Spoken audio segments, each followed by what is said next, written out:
Weather Service in Indianapolis has issued a severe thunderstorm warning for southeastern Carroll County, eastern Clinton County, Howard County, northeastern Boone County, northwestern Hamilton County, western Tipton County, until 6:30 p.m. Eastern Daylight Time.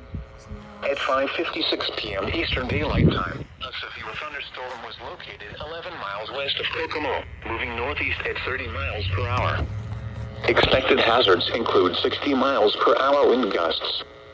This is a radar-indicated threat. The following impacts are expected. Expect damage to roofs, siding, and trees.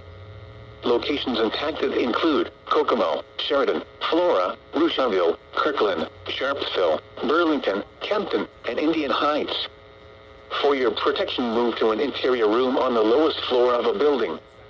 Repeating, a severe thunderstorm warning has been issued until 6:30 p.m. Eastern Daylight Time for the following counties in Indiana: Boone, Carroll, Clinton, Hamilton, Howard, and Tipton.